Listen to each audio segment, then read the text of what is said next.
it was like a conversation. And that's what I explain to people. When I read, and I know it's different when you read it in Arabic, it's very different. I mean, just listening to it in Arabic is very different. But for me, I don't see any complication. I don't see anything confusing.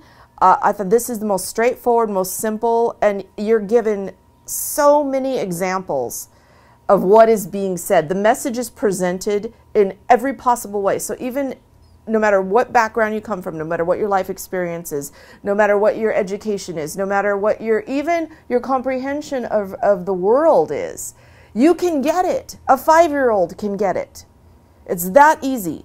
And it's just, wow. I can't, yeah, anyway, sorry. No, thank you. Well, at that point in my life, I had a very small social circle. Just a very few close friends. My very best friend at that time, my best friend, she actually happened to be married to, it's an interesting story, but just briefly, her husband is from Morocco, and he's Muslim. She's Catholic, but he's Muslim, and we actually went together to Morocco the very first time, when she met her husband the first time, and when I met my husband now the first time. We traveled together, and it was just a coincidence. I mean, the two men didn't know each other, and we had no idea that either one of us had met. It was just a weird thing. But anyway, so he was here. Her husband came here a couple years ago, and so she'd had a lot of people. She knew a lot of people that were Muslims, so for her it wasn't a big deal. It didn't really make any difference, in our relationship. My mother, I had been talking to her about it since day one, telling her, hey, guess what? I'm checking this out. This is what I learned. And did you know this? And did you know that? And so I'd been kind of, she knew what I was into and what was going on in it. And again, it wasn't, my mom was her attitude was, well, if it's helping you, because I'd been through it was a really difficult divorce. It was a really very, very unpleasant and bad time. And so she was like, anything that helps you, that makes you feel good, I'm all for it, So she just, didn't really, the only thing she had an issue with was when I started covering my hair.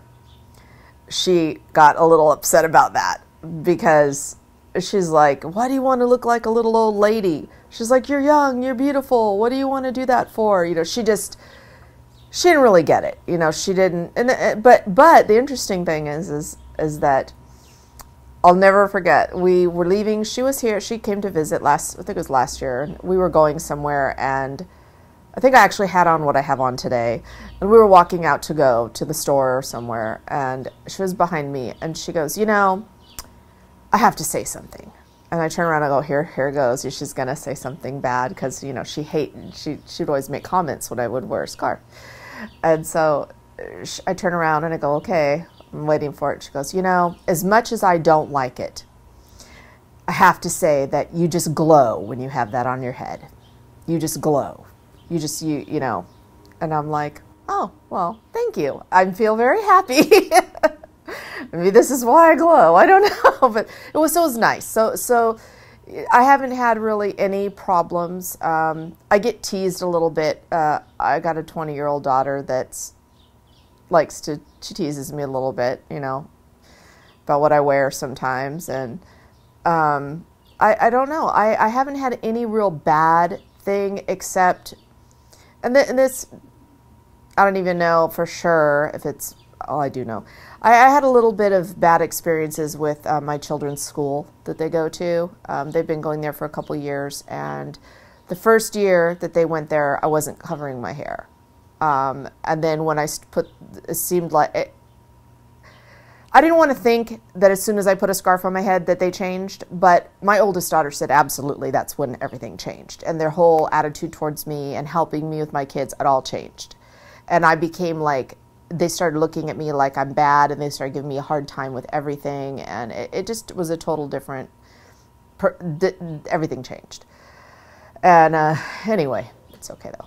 But that and where I lived, I started, with the reason we moved is because I got targeted by gang, the actual, like a street gang down the street. They decided they didn't like me, and they followed me home one time, and they were on foot because they lived down the street. So I got out of my car before they got to my car, and I was getting ready to go back down and get the things out of the car, and before I could do that, my neighbor pulled in next to me, and they robbed him. And he said they were waiting at my car when he pulled in. It just so happened he pulled in, so they, pulled the gun on him. And then they came back and they busted into my car, and they didn't take anything. So it was just a hate crime. They busted into my car. They just trashed it. They, threw everything around, made a big mess, broke the window, this kind of thing. So I moved. And that's when I moved here. This just happened a few months ago. So I moved here, and alhamdulillah, I wanted to be here anyway. So it was just the push to get out of that place. But that's really, and that kind of stuff, it happens. It happens regardless of, any specific thing. It could be because you're the wrong color, or you're in the wrong neighborhood, or whatever. But that's really the only thing negative, especially. But everyone else, my friends. Covering my head is the only thing really that anyone's ever got. It's so strange. That's the only thing anyone really seems to care about or have a concern with. No, I actually can answer that. It's more than one thing though. I mean, I can't say just one specific thing. There's more than one. The first initial thing that impressed me so much was that it was an all-inclusive lifestyle. It wasn't just like the other religions. It was a way of life. It wasn't just, it's a spiritual, it's physical, it's on every level. And the more, because I consider myself a student, I like to study, and I'm really studying right now. Anyway, so the thing with me is that impressed me so much is that it's all inclusive. It's every way, every part of your life. And the most important thing, I think, for me was that I didn't see, and even after I finally got my English version of the Quran, and in all my classes and in everything that I've learned, you don't find in Islam the real Islam. Now, there's extremists that have a different opinion, which I'm not going to talk about that. But in the Quran and in the real Islam, there isn't this hard, cold, brutal, like you must or you da-da-da, which all the other religions, I never understood that. I never understood that it was so like, it didn't seem like anything from a God or from a divine being. It seemed more like someone wrote a book to tell people what to do. With Islam, it's like, no, this is a guide. This is the way. This is the suggestion. This is what you should do. If you want a good life, if you want this to happen, if you want to end up in heaven, if you want to avoid, this is how to do it. It's the way, I don't even know how to explain. Like I said, it's like your best friend telling you, look, this is really, if you want things to go good in your life, this is the way to do it, like this. And oh, you don't understand? Here, I'm going to tell you again. Okay, you didn't understand? Okay, let me give you another. This is how you can do it. It's so like it's done in such a loving way, and it's not just loving. I don't even know. There's not a word. There's not like the right words. I've been told that if I understood Arabic, I would be able to find the words because they actually have words to say what I'm trying to say.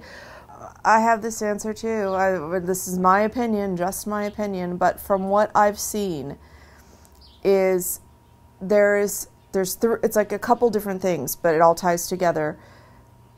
There are a lot of people, there's two groups of people, Muslim people in the USA. There's the people here that are following Islam, they're practicing in whatever level they practice, they're following Islam. There's these Muslim people, and then there are people that when you ask them, they say they're Muslim, but they don't have any connection to the religion.